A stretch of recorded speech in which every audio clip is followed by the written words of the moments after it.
and going to go ahead and let the webinar folks in. Good morning, everyone. My name is Chris Holmes. I'm the scholar in residence at First Presbyterian Church of Atlanta. Apparently a little bit laggy, so try to keep up with me. This is office hours, our fifth and final week on the book of Ruth. And we have another surprise guest host this morning with us, Dr. Aubrey Buster, who teaches Old Testament at Wheaton College in Wheaton, Illinois, which earlier in this morning I said is basically Canada when you've been in Atlanta for a while. And of course, as always, joined by Brennan Breed, who teaches Old Testament at Columbia Theological Seminary and also is a traveling musician, mostly in the Decatur area, but he travels, I see on Facebook, from one outdoor concert to another. So we're glad. All masked and distanced. And right. Yes, right. Just want to make clear about that. Yeah, I'm not a traveling COVID salesman. Yeah. Yes, you're safe in your outdoor performances, and for that we are grateful. So good morning and welcome to this study of Ruth chapter 4. So, Aubrey, we generally ask our guests some of the sort of assumptions or presuppositions that guide their interpretation of Scripture. And so we, want to start there with you as well. What theological assumptions do you have about Scripture or about interpretation that you would like to share with us and our audience who have been participating with us? Yeah. My primary hermeneutical lens I would describe as kind of socio-rhetorical. So I get two terms in there. That's a very scholarly thing to do, right? So my first assumption is that the Bible has the power to shape us as readers, not only in our thoughts about God, or in our doctrine, which we're often focusing on, but in our emotions, our desires, our conceptions about what the ideal world is, and the ways in which our world misses that ideal, and that the Bible, in reading it, actually has the power to motivate us as individuals and communities to not only know more about who God is, but also to action as we encounter God on its pages. So I also think the Bible is a fundamentally social document. The Old Testament tells the story of Israel, a community, a society, right, to whom and in the words of whom God reveals who God is. So it's a socially shaped document compiled over generations. And then it's also designed to continue to communicate to and among God's people through a common document that we all need to read together as we discover who God continues to be today. So reading with communities is something that's very important for me. So basically, I come to the Bible with a lot of anticipation. I assume that the power is there, that I'll be confronted. Ideally, my view of the world and God won't emerge unscathed from that encounter, and usually I'm not disappointed. And then my job is as a scholar, as a reader, is just to kind of lay bare those explosive features, just to point them out to people. Look at the power that's in the text. It will change you. So, yeah. That's very cool. Yeah, and I do love the notion of reading together, but in anticipation. Yeah, I think that's a huge part of it. Yeah, I mean, there are a lot of people who read the text, and their point is like they want to, like, they're looking for something to get at to get the text or something, like kind of payback, or other people who are looking just to justify it and just authorize it and just whatever this thing says, I got it. But the reading it together, you get this perspective that where some people will disagree, and then you have to have these conversations about it. And oftentimes, for me, that's where you start to see some things you wouldn't have seen otherwise. Yeah, that's really cool. And now, Aubrey, can you please tell us a bit? What sort of things have you been working on recently? I mean, perhaps the Book of Ruth, perhaps not. But tell us about what you've been working on and what's been kind of energizing your scholarly life recently. Yeah, I did get to introduce the Book of Ruth to my students a couple of weeks ago. So we dove in that way. But in terms of my scholarly attention, my current focus and obsession is the book of Daniel. I'm co-writing a Daniel commentary with my colleague, John Walton. So I'm at the moment deep into Hellenistic history and religion and apocalyptic literature, which seems so appropriate at this point in time. Mm-hmm. Though history will tell you most people have viewed it as appropriate for their own. That's apocalyptic as well. every season. That's right. That's right. Apocalyptic, always hot. Yeah. So that is what is taking up most of my non-teaching attention at the moment. That is very cool. I also am a great fan of the book of Daniel, and I love it. And the point about apocalyptic, there are ways to apply it to every generation that are probably not helpful, and there are ways to apply it to every generation that I think are helpful. So having scholars like you and John Walton helping us to discern those things is super helpful. So thanks again for all your work for the church and also for your students. So let's jump into Ruth. Is that okay? Yeah. Before we do, Aubrey, I just want to say that Jess's mom says hello on Facebook. I don't know who Jess is, but you've been given the shout out, and now we can proceed. Sorry to interrupt, Brennan. Go on with the very serious business of Ruth. Thank you, Jess's mom. And anybody else who knows Aubrey from any point in her life, just go ahead and interject some stories. We'll just kind of pepper the study with them. But so this is our last day on Ruth, so we do have to actually finish the book of Ruth, and we got one whole chapter left, which is good. A chapter per hour, we can do it, I think. Usually people like Aubrey get about 1 hour to introduce the entire book of Ruth, so this is actually a little bit better. So, but to recap, right? Kind of build back up where we are in the story. Ruth the Moabite, as she's been called ever since she came into the land of Judah, follows Naomi's advice to have this nighttime rendezvous with Boaz on the threshing room floor, the very spicy chapter 3. And we discussed the potentially scandalous and courageous nature of that scheme and of the way that Ruth pulled it off. But also then there's this kind of tension that's built at the very end of that chapter about this guy, right? I mean, Boaz says there's this guy who we've got to talk to about this. And Ruth, I imagine, the Moabite, does not know the ins and outs of all Israelite law. So this might have been sprung on her a bit, that there's somebody else that needs to be talked to about this. But then Naomi seems to calm Ruth down and say, hey, it's okay, he's going to handle it right away. And then we jump into the story, and right away, Boaz jumps up and gets ready to go do this thing. So Naomi definitely called it. But why so Boaz is trying to handle this situation that's been kind of foggily or vaguely described in the text. But maybe we can actually handle that part first. But what is the problem that has been described by both Boaz and Naomi, and that Ruth is really trying to figure out? And is it just one problem, or are there a couple of different things going on here? Yeah, so I think the problem is captured most by Naomi's statement in Ruth 3, I think it is, where they need security, right? They're functioning on the margins of society, both in terms of their status as widow, Ruth's status as a foreigner. They don't have the means or the sustenance to preserve themselves without their reliance on really the generosity and care of these figures. We've seen Ruth being placed in a precarious situation, both economically and sexually in the field. Then she places herself in a precarious situation with some sexual overtones in Ruth 3.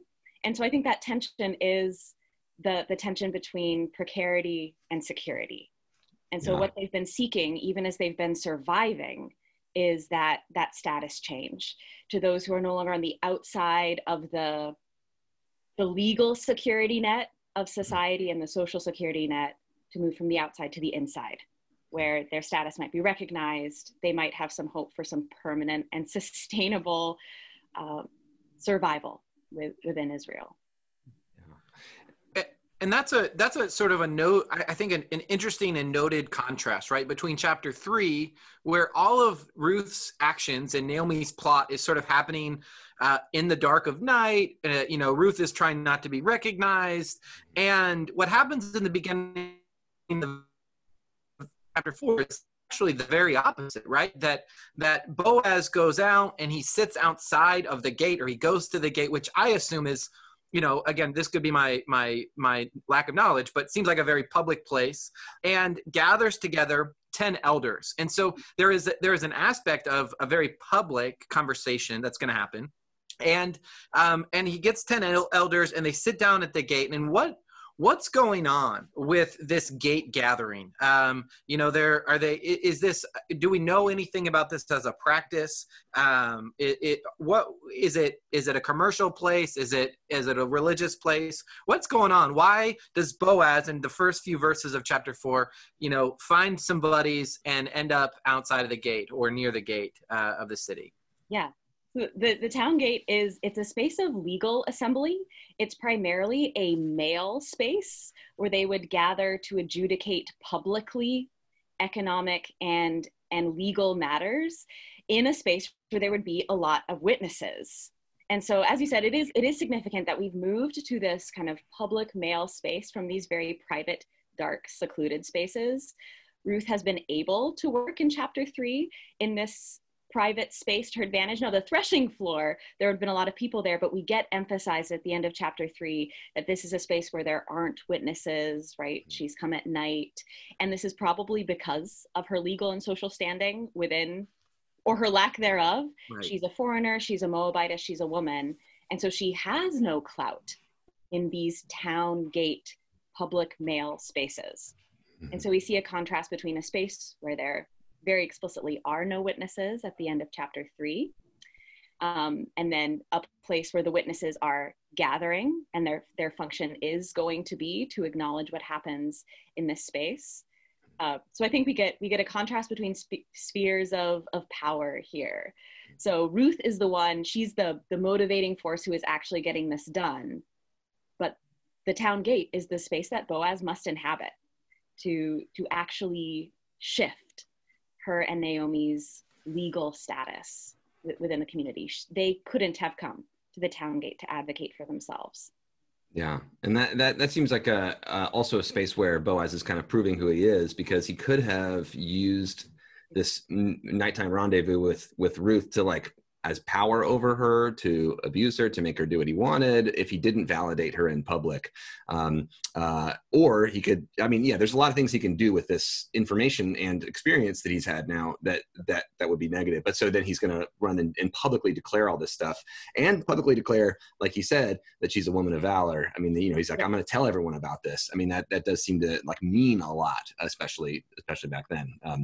But yeah, so Boaz runs over, he grabs this next of kin, as the NRSV translates it, but I noticed that there's a little translational note, a little A, that says, or one with the right to redeem, and we would say in Hebrew, this is Goel, the Redeemer, which it seems like a big deal to replace next of kin with Redeemer with next of kin. Does that mean something, or is that kind of a big deal to you? I mean, it strikes me as a demotion to say next of kin from Redeemer.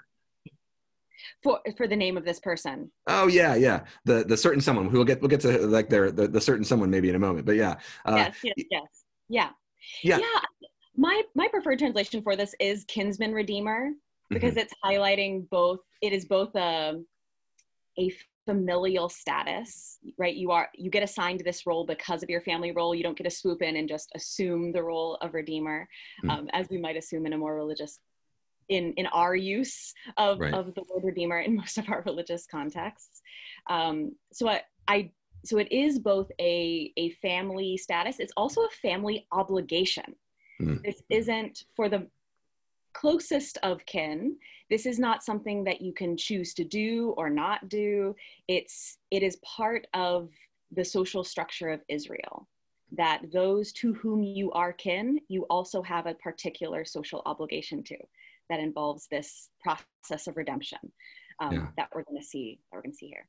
Yeah, that's so. This is so they are both. It is both next of kin and redeemer. But it seems like the translations always have to choose one. But I like kinsman and redeemer. That's a good one. So this guy comes by, Boaz. Oh yeah, Chris, you have a question? Well, I was going to say, Brennan, you seem in our pre-conversation preparing for this, you seem to be really bothered by the. And in our notes, you've changed his name from Mr. So-and-so to Mr. No Name to Dr. McDoctorson, you know, all of these crazy names. And so why are you so struck by the anonymity of this person? This seems to be an important detail in the text for you, and I want to know more. Yeah. Well, I think it is, and I don't exactly know why it is. I think it's evocative, it's provocative to me that this guy who plays such an important role has literally no name in the text.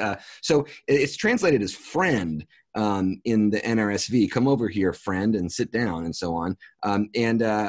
Some people translate this as Mr. So-and-so or a certain someone. So Poloni Almoni is the Hebrew phrase here. It's a rhyming phrase. Poloni actually does kind of mean like a certain. But it's a strange word for it. But also then Almoni doesn't mean anything. It's nonsense. So it's like a certain Burton, or, you know, it's Bodie McBoatface is one term I gave this guy in the text.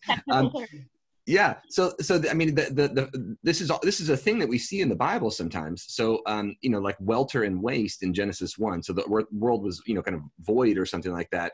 You know, this is a phrase that also is a rhyming phrase, tohu vavohu. The world was welter and waste or void and nothingness or something. But, you know, but vohu doesn't mean anything. It just rhymes with tohu, which sort of means like kind of a formlessness. So all to say, like, these kind of rhyming nonsense phrases do seem to pop up in really important ways. But it's also like, why not give this guy a name? You know, but also names are so important in these texts, and this guy ends up not fulfilling his obligation. So it just occurred to me as I'm talking, which often is the way that my thoughts come. I have to talk them out. I'm a talker. This book is all about kind of propagating names, right? And like people passing on names and legacies and traditions and stories. So Ruth's name is remembered in this legacy that we get at the end of the book. In this genealogy, with the very act of remembering names, which Aubrey, you've written about this act of genealogy writing, right? Yeah. So I'd love to hear your thoughts about that too. But just that this guy's name doesn't get passed on because he doesn't fulfill the familial obligation, and he seems to kind of want to get out of it. It does seem like Boaz is kind of tying a couple things together, these kind of two obligations about land and marriage, and the guy wants the land and not the marriage, it seems, which is, you know, maybe why he's like. And I've mentioned too that the story is a bit like Genesis 38 with the story at the beginning of that with Onan, which I mentioned last week, and we'll mention again the story of Tamar at the end of this. But that story seems to be kind of really important for the story of Ruth and the way it gets laid out. But anyway, so this guy's anonymity is confusing to me, but also I think there's some ways we can work with it. But yeah, Aubrey, what do you think about Mr. So-and-so or Poloni Almoni, Mr. Buddy McBoatface? Absolutely. I think there are a couple of things. I think this is a slam. Like here, when the NRSV translates it as friend, that is far too nice. This is a scribal technique of eradication. And I think it becomes even more ironic when we find out that the person refuses to marry Ruth in order to preserve his own legacy. Yeah, it's in his inheritance, yeah. Exactly. His own patrimonial estate. And it is because of his attempt to preserve this that his name gets erased from history, so to speak. So that it is a scribal slam, so to speak. Damnatio Memoriae, is that what they call it? Like in Roman art, or do they scratch out faces of people in art? Exactly. And so this is an intentional. It's an insult, right? Nice. You get scribes preserving the Bible. It's their biggest insult is to remove somebody, either to preserve your name doing something horrible or to remove your name is, I think, a technique that we see often in the Bible.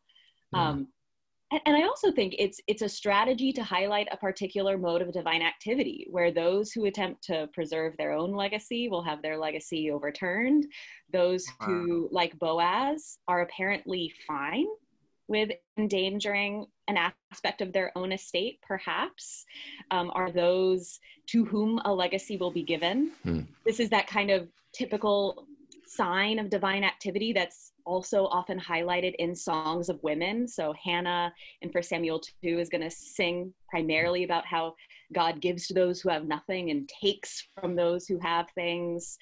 Mary's song in the New Testament picks up these similar features. Deborah's song is also going to highlight those ironic reversals that characterize divine power. And so I think this is setting us up to see that reversal occur when we find out his motivation later in the text. That is so cool, and reminds me too of like I mean the fact that there's so many characters in the Bible who are kind of strange for the fact that they are so unimportant or would be considered unimportant on a kind of world historical level, or in terms of even the sociological structures of their day, right? So like the Hebrew slaves, no one would have cared about them, but this whole story focuses on them. Or Hagar, right? So when Hagar is kicked out, I mean, she is a woman who's been enslaved, has now been made a concubine, has been used to produce a child. I mean, this is all awful. But the fact that the story tells us about this woman a foreign woman who had been enslaved and had been treated and kicked out. I mean, this seems to be kind of maybe unremarkable from the perspective of people in positions of power. But the fact that the text follows her into the wilderness, and then, you know, God, she's the one who names God. You see, you know, you're the one who sees El Roi in Genesis 16. Exactly. Like, you know, I always took that as kind of like, you're the one, you're the type of God that sees people like me. That's right. That's right. You know, so, you know. She's named in the text, though Abraham and Sarah never name her. And then, of course, for the Hebrew slaves, Pharaoh goes unnamed. Right. Yeah. We get the names of the midwives, who, by the way, receive a family legacy from God. And Pharaoh, who as biblical scholars, we'd love to know exactly which Pharaoh this was, of course. Like, it's kind of an annoying scribal technique for a Bible scholar. We'd like to know these people's names. But yeah, I think it's a common device to take away. That is really cool. That is. And I'm reading Genesis with another group at First Press right now, and again, not to take us too far asunder, but I think it does relate to Ruth in the sense of remembering narratives. That one of the things that has struck me in our reading of Genesis is that there's a lot in the book of Genesis. There's a lot in the Old Testament that you know, frankly, people would like to and have tried to get rid of.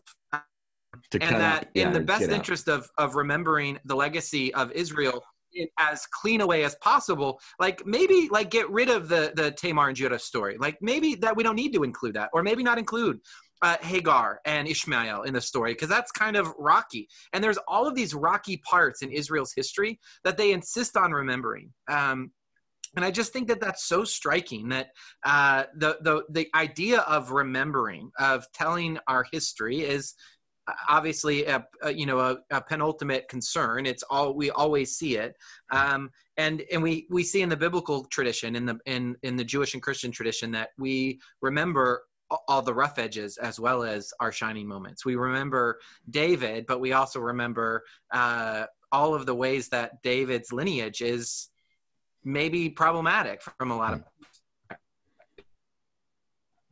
I'm struck by that as we think about genealogy, as we think about Genesis, and as we think about our own histories individually or collectively, and what we want to remember or not remember. I must be lagging. Okay. Yeah, sorry. I also think it's important to recognize that these women secure their own places in the genealogy. I think sometimes we read these stories and we think we're doing them a favor. Like Tamar, she's really embarrassing Ruth. Why is she in the genealogy? But the truth is, both of the actions that they take are actually actions that preserve a genealogy from oblivion. Right? So if there is no Tamar, there is no Judahite genealogy. And so her role, her genealogical role, is heroic. It is perhaps surprising, and we would have liked Judah to have been a better guy. We really would have. Right. But it is her role that specifically ensures that the memory of Judah even exists later on. And so that might be why they're preserved in these legacies. Yeah, a bit like that Joseph, remark at the end of the Joseph story about, well, God did this for good. Not that God forced Joseph into slavery, and not that God made Judah be a bad guy, but the fact that in those terrible situations that God necessarily worked through it. And that's the salvation history, right? I mean, that's, remembering those, getting rid of these names because they're embarrassing, gets rid of also God's activity in the world and in these texts. So yeah, really, that's amazing. But so Naomi has land apparently in verse 3. So just Boaz is getting these people, he's assembling together the elders of the town who are going to make some kind of judicial decision here. He's got Mr. Bodie McBoatface there with them. And then he says something about land. He says to this Redeemer guy in verse 3, hey, Naomi, who came back from Moab, is selling the parcel of land that is associated with our kinsman Elimelech. So I thought I would tell you about it so you can buy it, or I could buy it if you don't want to buy it, right? But he leads with the land part, which is probably a smart move, because he's going to bring in the marriage angle later. But is it that Naomi and Ruth actually Naomi owns this piece of land, or is it like she's got kind of a right to it? There's like an option right almost. I mean, how do you what do you think is actually happening here in this story? It's kind of vague. It is vague, and I think it, like many things in this story, it does exist outside of the bounds of kind of established Israelite law, based on any previous legal text that we have. So, was this Elimelech's land when they left for Moab, and it's lain fallow since they've left? That's unlikely. It was probably during the famine sold, and it seems like, based on what's going on, that it was sold outside of the family. Mm-hmm. And so that's the primary threat, that he might lose, that Naomi and Ruth no longer have access to it, and also that this land might actually be permanently removed from their family inheritance. So it is probably the right to the land that is being sold.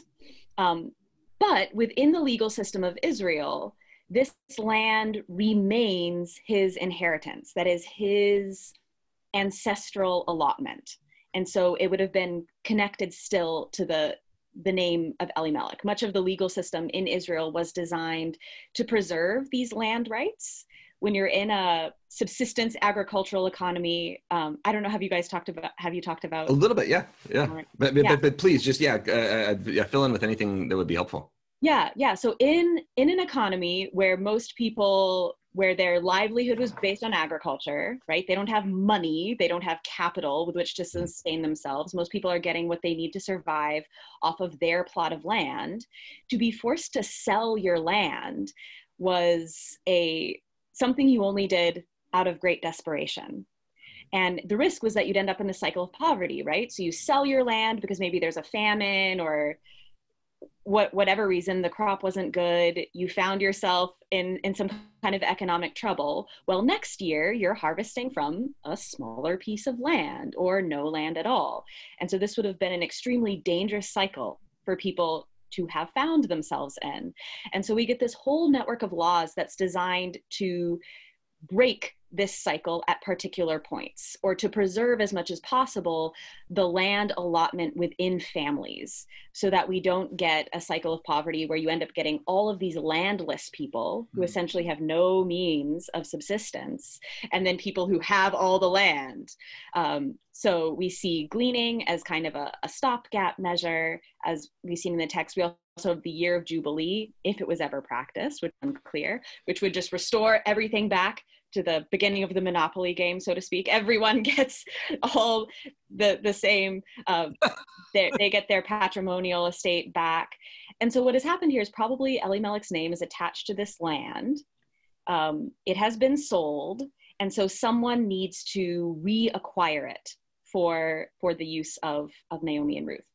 Now, what's outside of this very standard kind of legal structure in Israel is the fact that they refer to Naomi's right to the land. Mm-hmm. That's what really confuses scholars, because there isn't a legal precedent for widows to get this right to the land from their deceased husbands. This is a legal loophole. It can go to daughters, it can go to sons, it can go to, brothers, it can go to male relatives, but widows appear to be kind of left out of this structure.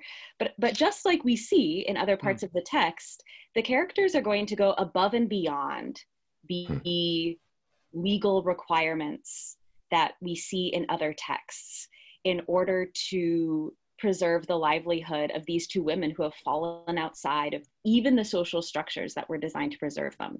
So we see Boaz doing more than gleaning. Yeah. We'll see him get very legally creative in a moment. Yeah. And so to describe what is actually probably Elimelech's right to the land as Naomi's right to the land is already an aspect of legal creativity, I think, designed to encourage people to see her as the rightful owner of the land.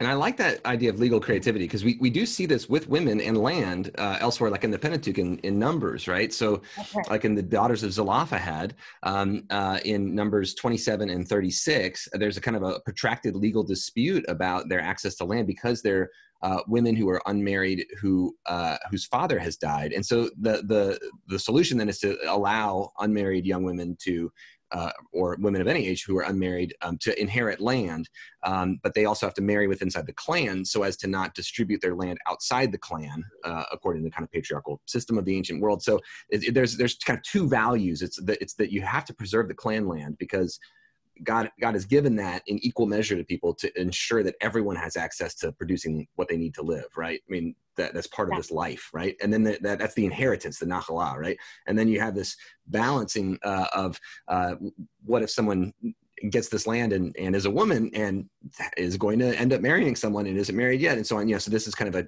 a threat to the clan, kind of the equality of land. But also in some way it's a threat to those women and the principle of kind of everyone in Israel having what they need to survive if they don't get the land. But the widow, because I mean, I guess the assumption is that widows would have living male children. But of course, if they don't, then that's an extra kind of legal loophole that Naomi falls through. Yeah, exactly. And so we see the legal system in Israel being very dynamic. The daughters of Zelophehad are a great example. A legal loophole is identified. They come to Moses, and God says, that's a great idea. We need to change this law. And once again, we're seeing Naomi and Ruth fall into this legal loophole. And we're going to watch Boaz solve this problem. Very cool. Yeah. So making the law cool again. That's what we're trying to do. Yeah. So then verse 4. I love the way that Boaz is like kind of trying to be smooth. I think he's trying to be slick with this, right? Yeah. So he's like, just so you know, this guy is selling some land, or this land is kind of, associated with this guy who's died, is being sold. There's a woman who's kind of associated with it as well. But so I just thought I'd tell you about it, right? In verse 4, but and say, buy it in the presence of those sitting here. You got your chance, right? But if you don't want to buy it, I'll redeem it, right? But I don't know. I mean, if you want it, you can have it, but I'll try, right? It seems like he's almost stumbling over his words a bit. But then the guy says, yes, I want it.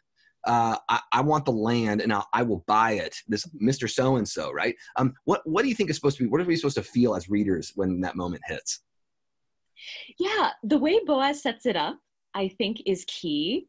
I'm curious to hear what you have to say as well. He uses an idiom to uncover the ears of, which is used to disclose information, but it's occasionally used to present information that was previously secret, like, hey, by the way, I'm going to let you know about this thing. It's also used to indicate the getting of attention. I'm trying to see how the NRSV, if they follow it. Oh, no, they just say, so some translations have, I would like to draw your attention to.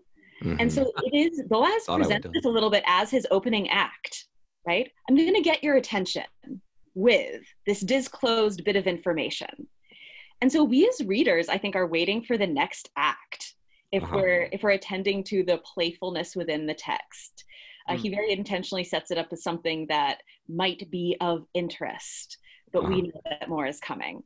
Yeah, little did you know that. Yes. And so then the guy says, I'm going to buy it, which I mean, probably is like, oh, game over, right? I mean, Ruth and Naomi may be kind of like out here. Like if this guy redeems the land and then he's got his own family that he's going to bring him in, he's not going to like just take these kind of two people to him who, I mean, he's not come up to them yet or tried to help them. And apparently he knows they're in the land. So yeah, this guy's going to maybe kick them off or cut them off from their inheritance. And we might want to ask too that word inheritance in Hebrew nachalah, does this mean like inheriting grandma's silver or like the grandfather clock or a nice rug? Like what is this kind of inheritance?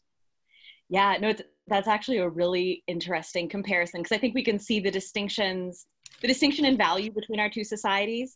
Inheritance is that patrimonial estate. The land allotment that was supposed to have quite ancient roots when the land was divided between the tribes and the clans and the families, so that all would have the means of sustenance, right? We get that utopian statement in Deuteronomy, there should be no poor among you. Later on, it acknowledges there always are. But the idea was that all Israelites would have access to this means of production. We have very different inheritance values now. We prioritize people's individual agency in assigning inheritance, and whereas Israel highlighted, they prioritized the preservation of these family ties to land, the solidity of the social structure, perhaps, over individual agency. So yeah. So then the guy says, I'll take the land. I'll take this inheritance, and it'll now be a part of like my family system, I guess. But then Boaz slips in the like, oh, by the way, right? So he goes, by the way, the day that you get this land, then there's an extra little bit here, and that's that you're also going to get Ruth, the Moabite. He throws in the widow of the dead man. I mean, this is a very blunt way to say you're getting married. By the way, you're going to get married to the Moabite woman who's the dead guy's. Yeah, right. To maintain the dead man's name on the inheritance. Now, so what does it mean to maintain? You've mentioned a little bit about this, Aubrey, but like, what does it mean to maintain the kind of the dead man's name on his inheritance? Is this a catch? Looks like you're about to sign a dotted line. Like, oh, by the way, the small print says. Yeah, so he is conflating two legal traditions that have not yet been specifically conflated in any other text. He's conflating both the laws of land redemption, that is the kinsman redeemer's role to preserve land within the family, from Leviticus 25. And then he's also combining this with language that's really taken from Deuteronomy 25, which is the levirate marriage law. So in Deuteronomy 25, it says that you're required to uphold the name of your brother. And in this text, he says you have to uphold the name of the deceased. And then he adds al-nahala, upon the inherited land. And so he's conflating these two traditions in this kind of brilliant legal move. So this isn't a legal obligation. It might have been, some scholars think it was a customary obligation. I tend to think he might be playing on this public setting in order to put this guy in a situation where he'd have to reject his kinsman's widow in front of an audience. He's already reminded him earlier on in the chapter that Elimelech is his brother, right? That's verse... Let's see. Yeah, our kinsman, verse 3. Yeah. Verse 3. He's telling the smart move that belonged to our brother. It's like, and I like using the word brother, Elimelech. Yeah. And so he's putting this unnamed person in a situation where he probably could refuse to marry Ruth the Moabitess, because he's not technically a lover. He isn't a brother or a very close. And we know that he isn't close enough because likely Naomi and Ruth would have had some kind of legal recourse if he was that close. But Boaz has put him in this situation where he risks embarrassment before the elders of the community if he doesn't. And that nice piece of land that he was wanting, if he signs in the dotted line, now it's actually not going to be his and not going to be part of his legacy. It's like this is the whole problem with Onan, right? Is that Onan doesn't want to uphold this other person's legacy. I want all that for me, so I'm going to let this widow die childless, and then I can get all that land. But so this guy's like, geez, I don't want to take on all this stuff now. I mean, it's like the catch that makes you like pull up short and then not sign, right? So then it has this a brilliant play, has this effect, this very effect that this guy, Mr. So-and-so says, so I can't do this, right? If I take this, then I'm kind of going to have these like two different kind of legacies and two different, inherited land things that it's going to mix up and it's going to damage my own inheritance. I mean, this is probably I'm going to have to give a lot to someone else, I can't do that. Right. And this might be why Mr. So-and-so's name is not in the text, right? Because he's like, I can't help someone in need.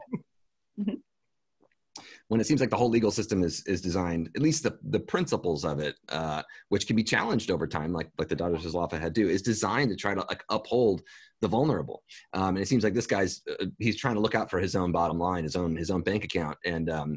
And if that, I got to take care of this poor widow, no way. And maybe Boaz knows that about this guy, which is why he's played this way, right? I mean, these people have to know each other. They're kinsmen in in an ancient small culture, right? Yeah. So Boaz knows this guy's foibles. Yes. There's probably a reason that Naomi has highlighted Boaz as the one to go to. And we see hints of this kind of reputation in the community. Boaz has already said to Ruth, everybody knows what kind of woman you are, right? That you are a woman of valor. Now, this hasn't helped her social and legal situation, so apparently reputation doesn't count for everything. But it is likely that in this small town, this is not entirely surprising. Right. Boaz appears to expect it. Ruth appears to expect it. Speaking of something that no one expects, did you expect to see the transfer of sandals in this? Yeah, this is odd, right? I give you my sandal as a pledge. I hope they're relatively the same size. Yes. Yeah. So, and if we're surprised, apparently we're in good ancient company. So I felt less bad about being unfamiliar with this custom than I usually do, right? Because it's not in any an ancient community of early readers felt the same way. Yeah. And that's why that note is there about, well, we used to do it this way. Yeah. It seemed crazy to you, but we used to do it this way. Yeah, it's all, whenever you see that, it means they weren't doing it at the time. Yeah. Right. And so they do reach an agreement. What is the agreement that they sort of come to with this elaborate sandal exchange? Tiva for a Chaco that we see in the text. Yeah. So a couple of things. This is the public acknowledgement, the legal contract that gives Boaz the right to redeem, most likely, Naomi's land. It's notable, once again, that we've seen this movement from private to public, from ratified by a word of what we hope is a good person at the end of chapter 3, and then something that's ratified not only by several witnesses in the community, but also by this exchange of a physical sign. I'm a little bit reminded of the story of Tamar. She recognizes that she needs some kind of transfer of a pledge, of a physical sign. Otherwise, this isn't going to hold up. Her secret encounter with her father-in-law is not going to be enough to hold up in court. So we see this ratification both in the public eye of the community and also through this exchange of property, symbolically, the sandal. And so it can't be reneged.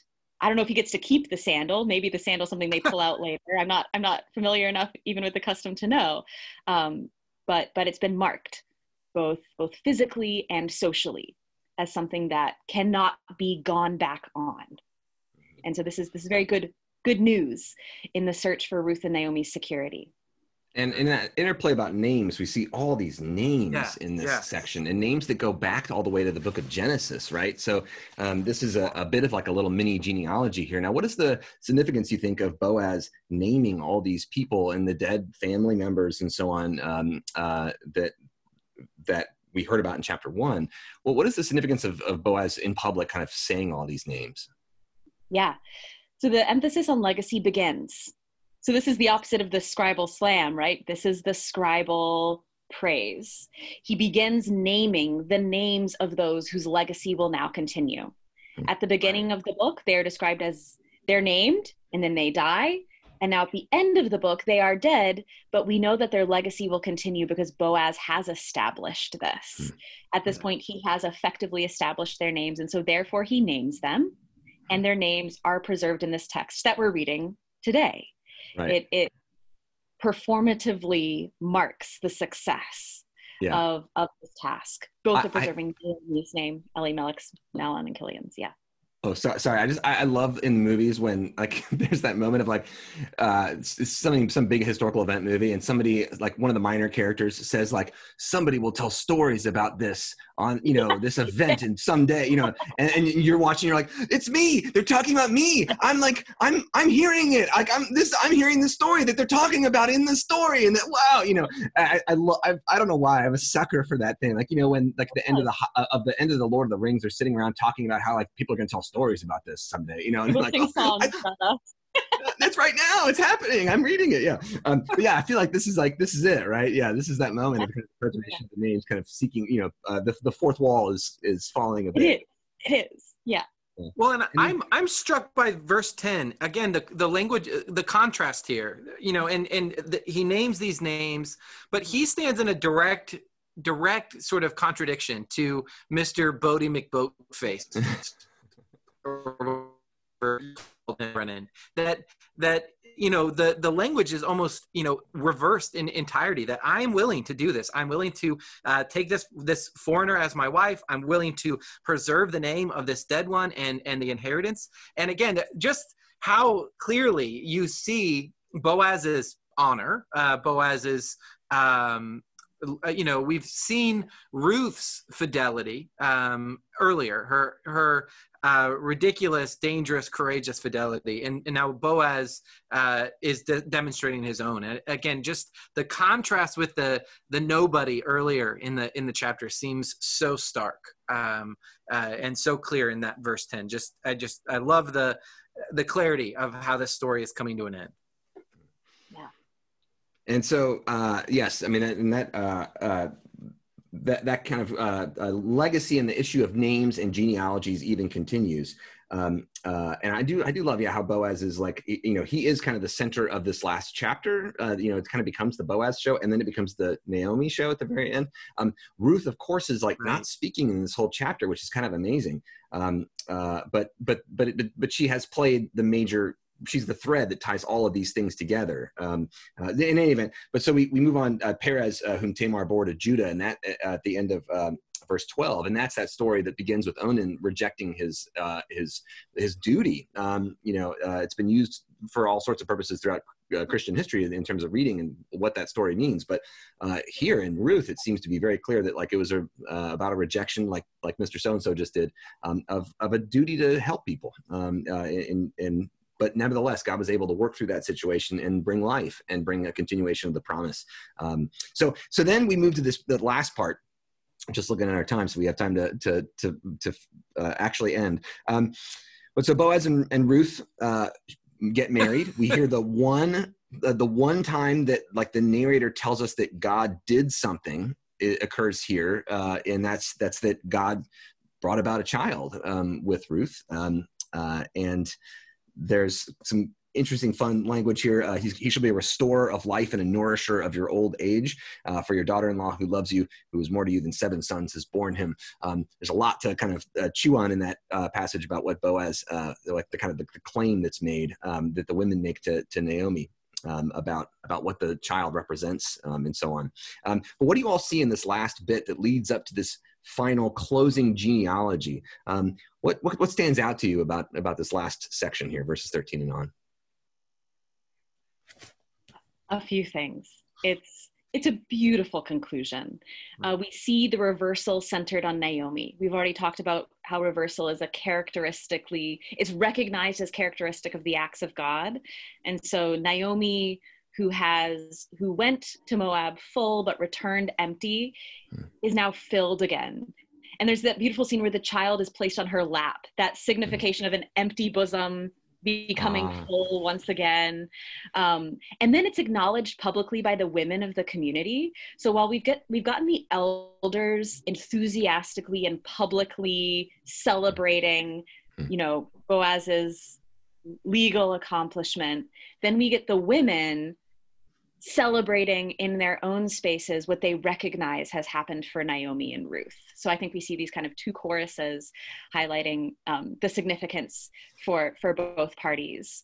So that divine reversal, and then that similarly public acclaim, this time from the woman's group, so to speak, who's also spoken at the beginning of Ruth 1. And Aubrey, you've written some and thought a lot about genealogies and how they function. And what is the significance of ending the story? Kind of the whole story is building up to this genealogy at the end, which as Christians, we tend to skip these things and not care much about them, right? These are like Leviticus to Christians, essentially skimmable, right? But that wasn't the way that these texts function in the ancient world, right? Yeah, absolutely. This genealogy is really juicy. So first of all, we find out that Boaz is a descendant of of Perez through Tamar. Like, that's a bit of a reveal. People would have gotten that, I think, that connection. We also find out that this is the story of David's ancestors.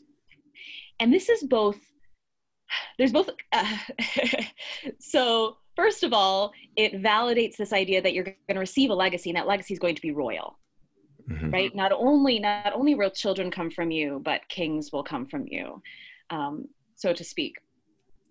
It's also perhaps revealing a little bit of political interest in this drama. It is a little bit of an issue that David has a Moabitess grandmother. Moabites were not permitted in the assembly. They were not permitted to worship in the temple. They were not popular people in Israel. They were often at war with Israel, right? So there was significant ethnic prejudice against these Moabites that was also inscribed in their legal literature. And so it very well might have been an issue in David's political career, so to speak, that he has this Moabitess grandmother.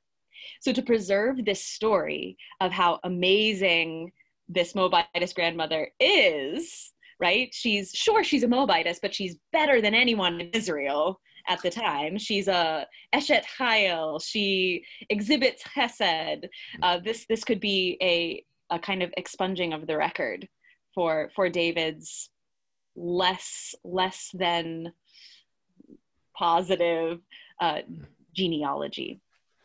So there's both. So if I'm hearing you right, Aubrey, there's both an element of truth telling, right? This is truly a part of what happened, but maybe there's a little political spin in the way that the story is told, so that people who would be put off by the fact that David has a Moabite in his lineage would say, but she is the best darn Moabite we've ever met, and it's okay. Yeah. And David does stash his parents with the king of Moab for a little while he's being hunted by Saul in the book of Samuel. And so this might be like, I mean, that's not really explained. Like, why does David know the king of Moab, and why are his parents okay there? Why wouldn't they just kill David's parents if he was nearby, right? So there's this really strange connection for David to Moab, and so this might, like, people might be like, whoa, that's why, like, David's got this kind of secret Moabite past, right? But yeah, it's kind of little clues a little bit. I love how the clues fall together to create this kind of like reversal, like you pointed out, but this kind of surprise ending. This is a bit like an ancient Usual Suspects or something, or Sixth Sense. Yes. The surprise ending. Absolutely. This is the big reveal. And everyone in the theater or wherever they're reading this text perhaps publicly gasps at this point.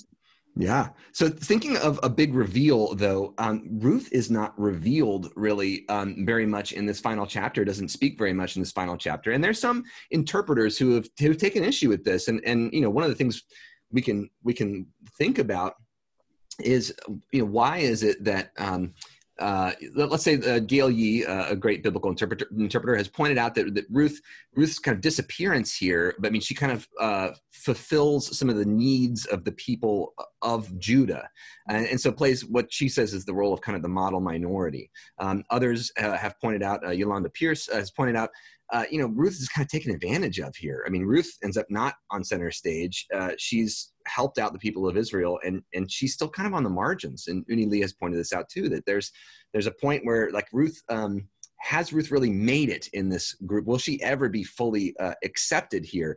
And the fact that Ruth is kind of marginal to this final chapter, they've thought of as perhaps a symbol of that. How would you interact with some of those readings of Ruth, and kind of wondering about her with all the beauty that we pointed out about this final chapter, also the kind of stunning absence? Yeah, it is a great question. And I love in particular Gail Yee's reading of this as a story that we've seen in a modern context. There is that risk of raising up the model minority who essentially serves the majority, serves the purposes of the majority, and then is held up as this kind of example. I tend not to read the ending negatively because of the attention of the Lord and the reversal that we see highlighted on Naomi from beginning to end. I tend to see that a little bit more as a literary device. We do see Ruth's name preserved again in Matthew 1, which I think is key. indicating that she isn't ultimately erased, I suppose, from the story. But I'm also curious to hear what you think about this. I mean, Chris, do you have any thoughts or any? Yeah, I mean, I just hold up like a question that one of our Facebook viewers, David, asks, and it's, should this book have been named Naomi instead of Ruth? And some people have suggested that, yeah. And again, it's like I take the point and the potential erasure from of Ruth from chapter 4. I don't know. I mean, for me, what is striking about how Ruth ends is the communal elements of whether it's the elders and the people at the gate, or all of these women that gather around Naomi and Ruth. There is something that, the story opens and it's like these two women all by themselves in a foreign land. And by the end of the story, they find themselves embraced by a community. And so I want to hold that up, not to eliminate any of the like problems with that, how the story ends, or any questions that might raise, but what a beautiful picture of the beloved community, as King would say, or of the biblical idea of community, that these two isolated individuals eventually are surrounded by a rich and abundant community. Yeah. And what God has done on their behalf is recognized and celebrated by that community.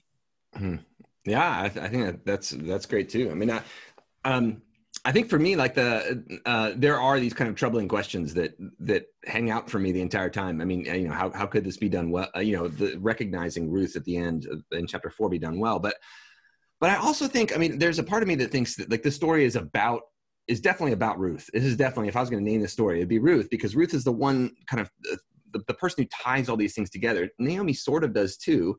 But the pivot, the climax moment really is Ruth taking this great risk and improvising on her own. She begins with Naomi's suggestions, but she ends up kind of taking this on herself. So all to say, I mean, I think that's important, but also Ruth is the one who's described as a woman of valor, and Boaz is the one who's described as a man of valor. Naomi's not described as a person of valor. Naomi is described as someone who was in trouble. She's the vulnerable person. Ruth is less vulnerable, I guess, at least according to Naomi. Ruth has the ability, or at least is like there's a possible ability of Ruth to marry again in Moab. She could go back home. She apparently has some sort of house that she can return to there, some sort of family to return to there. And Ruth seems to choose Naomi out of loyalty, this fierce covenant loyalty, because she sees Naomi as a vulnerable person who needs help. Yeah. That's the way I read it, at least. And so that's what makes her a woman of valor, that she has returned to this place, made herself vulnerable in order to help someone who was vulnerable. And so for me, just like Boaz, he shows his valor by saying, hey, I don't need my name on that land. I don't need my name on these kids. I need this person to be taken care of because right. She's an important person, even if she's a Moabitess, right? And then at the end, to have kind of Ruth step off stage seems to me to kind of fulfill the point of her being a woman of valor. I mean, that's what it means, is that she's lived her life for Naomi's joy and for Naomi's health and wellness and well-being. And Naomi having this wonderful time celebrated by the community is actually the validation to me of Ruth's entire life and of her project of her life. I mean, it's this, and it's not to say that Ruth like gives all and like dies exhausted. It's kind of this negative way of giving up everything for someone. She too has a kid, and she's, like this has worked out for her too. But I like the kind of focalization of it, because just like Boaz kind of pushes the spotlight off of him at a moment when he could have been like, see how I did it? I'm awesome. Ruth, in a way, is stepping out of the spotlight a bit to give Naomi the spotlight, because that's what Ruth was trying to do since chapter 1. I don't know. That's a way that I've been trying to wrestle with this, but I think that's what makes her a special character, is that she's willing to do that. And in a way that some other characters probably wouldn't, right? David wants the spotlight on himself, and that's part of his problem, I think. Yeah, I think that's a beautiful reflection, and capturing what is meant by Ish Gabor Chayil and Eshet Chayil, that man and woman of valor, as those who preserve the lives of the marginalized in their community. And then the celebration of Naomi marks their success. Absolutely. Yeah. That's such a great story. That's a great story. That was a great story. I know. We finished it.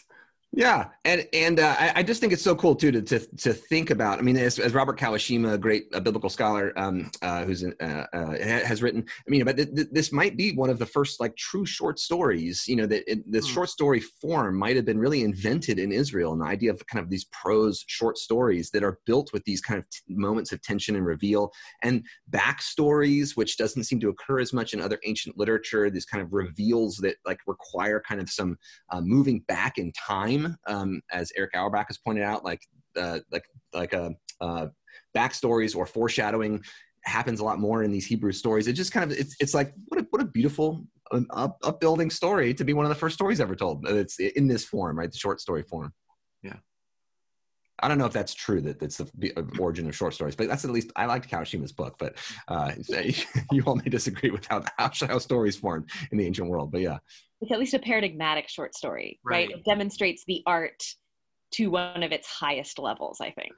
That's right. In terms of that reveal and the patterning and the characterization through just a 4 brief chapters. Yeah. And so Aubrey, like what are some of your main takeaways from the book of Ruth as a whole?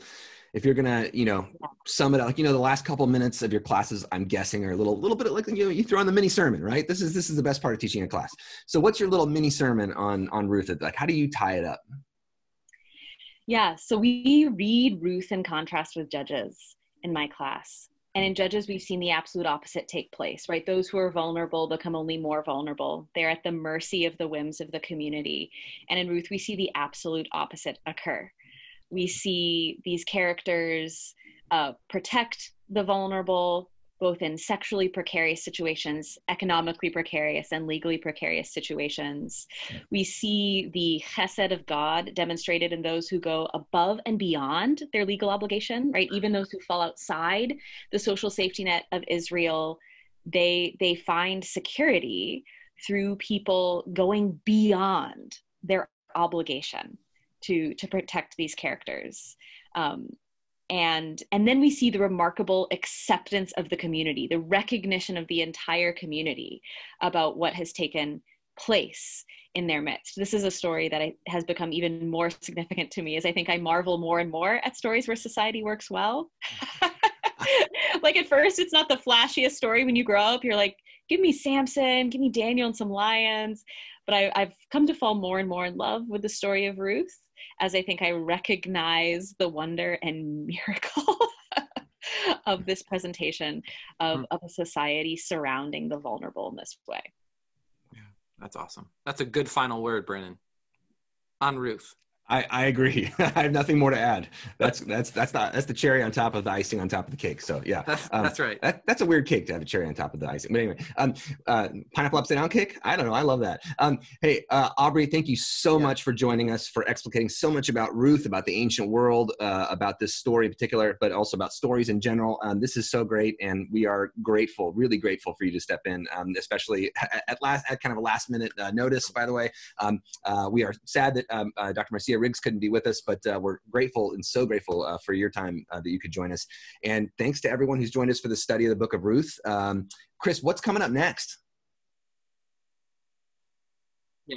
Let me just do a quick plug because we're over time. But so Brennan and I are going to start a study of the Gospel of Mark next week that will take us through Advent. So 5 weeks on Mark.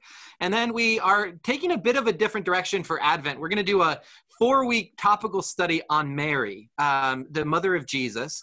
The first week will be Mary in the New Testament. The second week will be Mary in early Christian literature. The third week will be Mary in the Quran. And then the fourth week will be Mary in Orthodox Christianity and in Christian art. And we have a great lineup of guest hosts that sort of represent a wide background of scholarly interests. And so stay tuned for more information, but we'll keep doing these crazy, funny conversations on Sunday mornings through the end of this calendar year, for sure. We've got that planned out. So stay tuned for more study or more notes on those study. But thank you all for joining us again. Thank you, Aubrey, for filling in and being with us this morning. Everybody out there, don't be a Bodie McBoatface.